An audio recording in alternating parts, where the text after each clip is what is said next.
In the grand tapestry of British high society, one family's legacy stands out: the Spencer-Churchills.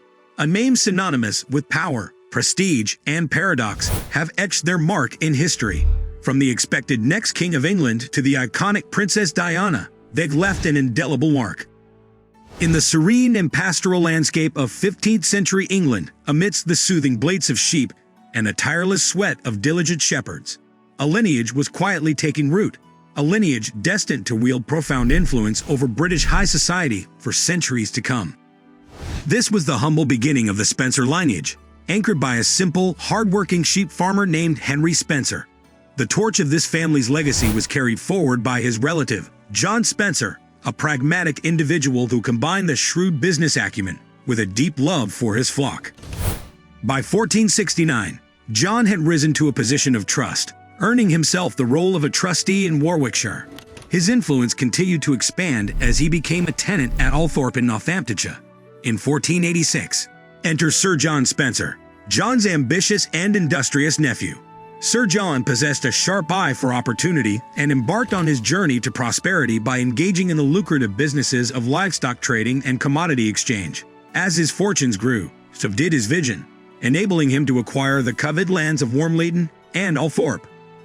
With these acquisitions, the Spencer family embarked on a relentless climb up the ladder of wealth and prestige, a climb that would prove ceaseless and enduring. This period was marked by the rich tapestry of the Middle Ages, a time when sheep held not only practical, but also significant economic importance. Beyond their role as a source of meat, it was their wool that fueled a thriving textile industry, making the Spencers, with their abundant flocks, powerful figures in this economic landscape. Yet Sir John Spencer was not content with resting on the laurels of a single successful industry. He possessed the foresight to diversify his investments and strategically leveraged his profits to amass vast expanses of valuable real estate. In 1511, he astutely added the villages of Little Brighton and Great Barrington, along with the parish church of St. Mary the Virgin, to his already burgeoning estates. Lathrop became the hallowed sanctuary that would serve as the Spencer family's home for the 19 generations that followed. In the grand tapestry of 16th-century England, wealth was not merely a cushion of comfort. It was a gilded ticket to social prestige and political influence. For Sir John Spencer, this wealth opened doors that had once been unimaginable. In 1519, he was knighted by none other than King Henry VIII himself, a testament to his remarkable ascent from the ranks of modest sheep farmers to a position of honor and recognition. 3 years later, upon his passing, Sir John Spencer was laid to rest with due reverence in the family chapel at Great Brighton. As the centuries continued to unfold, the Spencer name resounded powerfully through the hallowed corridors of the British Parliament. Sir Robert Spencer, the grandson of Sir John, stepped into his forefathers' esteemed shoes, representing Brackley with distinction. Knighted and granted a barony, he was often regarded as England's wealthiest man during the reign of King James I. The Spencer family's meteoric rise drew the envy of the old guard, particularly the established Howards. In a heated debate within the House of Peers, Lord Spencer faced criticism for his family's. Hold on, folks. Before we dive back into the Spencer-Churchill story, let's give that subscribe button a friendly tap. It's right there, waiting for you. And if you're enjoying the tale of power, prestige, and paradox, a quick thumbs up on the like button would be splendid too. Ready? Let's get back to the story. Modest beginnings. However, with an unwavering spirit and a sharp wit, Lord Spencer delivered a cutting retort, insinuating that humble origins could indeed pave the way to greatness. As the tapestry of the Spencer saga continued to unfurl, their influence and power surged, culminating in their elevation to the esteemed titles of Dukes of Marlborough and Earl Spencer. These titles, steeped in history and prestige, were a glittering testament to the Spencers' extraordinary journey, a journey that had taken them from the humble pastures of sheep farming to the pinnacle of the British aristocracy. Amidst this swirling narrative of power and prestige, a particularly vibrant thread stood out: the indomitable Sarah Churchill. Her life, immortalized in the recent cinematic masterpiece, The Favourite, added a touch of fiery intrigue to the Spencer family's storied history. Sarah, born a Churchill, was the wife of John Churchill, the first Duke of Marlborough. In 1817, a significant development would bring the Spencers and Churchills even closer together, resulting in the merging of their surnames. George Spencer, the 5th Duke of Marlborough, at the time, made the historic decision to adopt the additional surname of Churchill in honor of his illustrious ancestor, John Churchill. This decision was driven not only by a desire to preserve the Churchill name, which faced extinction due to a lack of male heirs, but also to stake a claim on the legacy and prestige associated with the Churchill name. The legal process of this name change involved obtaining a royal license, and once completed, the Spencers became known as the Spencer-Churchills, forever intertwining these two influential families in the annals of British nobility. This union served to underscore the Spencers' dominance and elevate their standing even further, adding another thrilling chapter to their remarkable saga. The narrative of British history would be woefully incomplete without acknowledging one of its most enduring and influential figures, Sir Winston Churchill. Born on November 30, 1874, into the illustrious Spencer-Churchill lineage, Winston Leonard Spencer-Churchill's roots traced back directly to the Duke of Marlborough.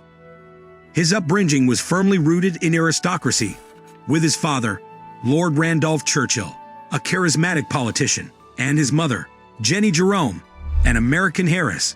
These early years as a Spencer-Churchill would shape Winston into a man of indomitable spirit, resilience, and remarkable intellect. The trajectory of Churchill's life in his 20s and 30s was a roller coaster of tremendous highs and devastating lows.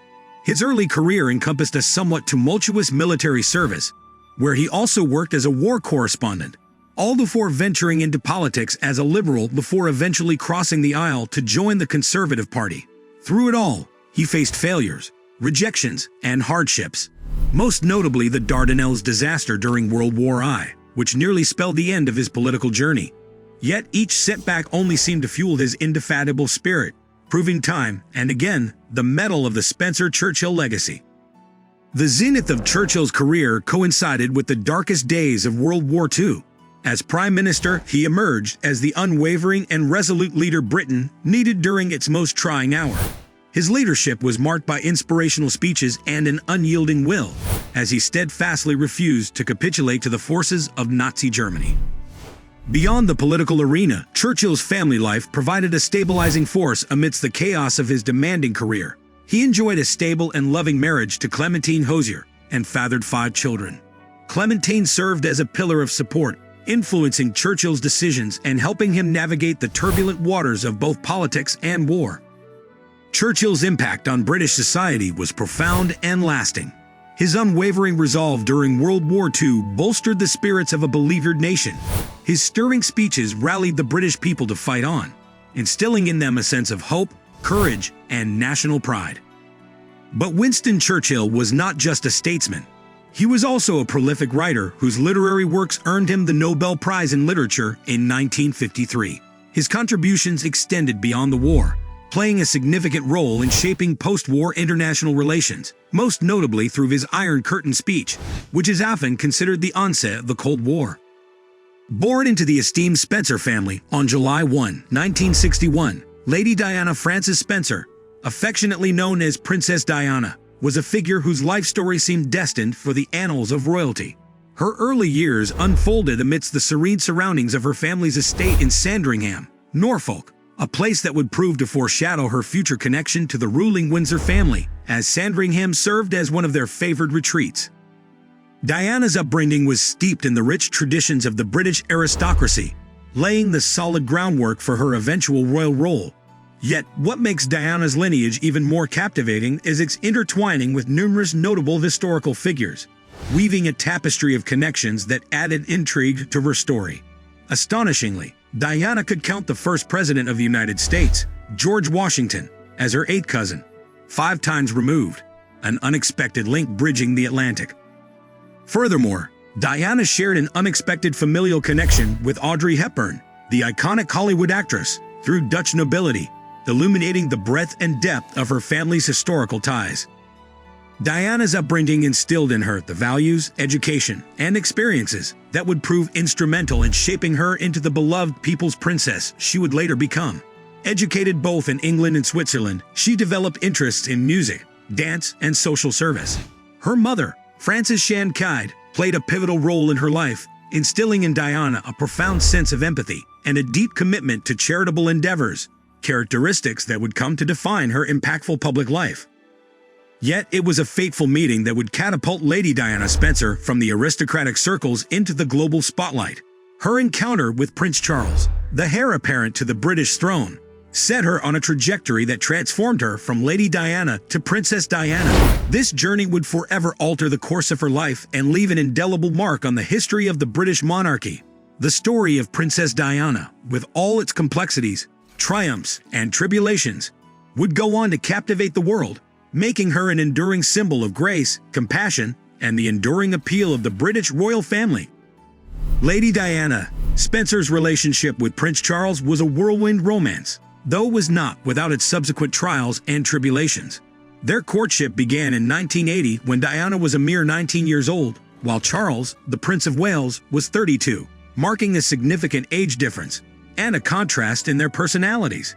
Despite these disparities, the couple became engaged in February 1981, setting the stage for a momentous event that would capture the hearts of millions worldwide.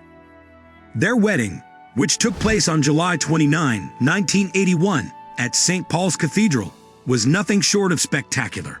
It was a grand affair that mesmerized an estimated 750 million people globally. Beyond its fairy tale qualities, this ceremony symbolized a profound union, uniting the distinguished aristocratic lineage of the Spencer-Churchills with the regal House of Windsor. However, as time passed, the strains between nobility and royalty began to surface. Even though Diana came from a noble heritage, her lineage, while undoubtedly noble and aristocratic, sometimes faced belittlement within the confines of the royal household. To conform to the rigid protocols and unyielding traditions of the royal family, Diana Affan found herself under immense pressure to meet royal standards, despite her blue-blooded ancestry. Following Diana's marriage to Prince Charles, the Spencer-Churchill family found themselves thrust into the international spotlight, with their every move subjected to intense public scrutiny. This newfound fame, stemming from their connection to the royal family, was unlike anything the family had ever experienced. However, they managed to maintain their distinct identity and aristocratic standing, skillfully balancing their traditional status with their recent royal connection, thereby continuing to exert influence on British society. The tragic passing of Diana in 1997 sent shockwaves through both the Spencer-Churchill family and the entire world. Despite the heartbreak, they exhibited remarkable resilience in the face of adversity. Charles, the ninth Earl Spencer, and Diana's younger brother emerged as a steadfast pillar of support during this trying period. His poignant eulogy at her funeral resonated deeply and underscored the enduring strength and dignity of the Spencer-Churchill lineage. The Spencer-Churchill family's legacy is a tapestry woven with both controversy and commendation, showcasing a range that spans from misdemeanors to merit. This narrative reflects their unwavering resilience in the face of a diverse array of trials and tribulations. At the forefront of controversy was James Spencer-Churchill, the 12th Duke of Marlborough, whose life was marked by scandal and legal troubles, straying far from traditional aristocratic stoicism. Yet he managed a remarkable turnaround, reconciling with his father after being labeled the black sheep of the family. On the other hand, the family's women have carved out laudable careers. Lady Mary Soames, the youngest daughter of Sir Winston Churchill, was a beacon of resilience, contributing significantly to British society through public service and literature. Henrietta Spencer-Churchill, an interior design maven, showcased her family's artistic heritage worldwide, while Arabella Spencer-Churchill, a co-founder of the Glastonbury Festival, left a lasting mark on the UK's cultural scene and philanthropic endeavours. Intricately complex and filled with fascinating contradictions, the Spencer-Churchills continue to stand as an emblem of the aristocracy's enduring legacy. Now, which aristocratic lineage would you like us to uncover next? Feel free to share your suggestions in the comments below. If you've enjoyed this video, show your support. Hit the like button and subscribe, and don't forget to watch more on our channel.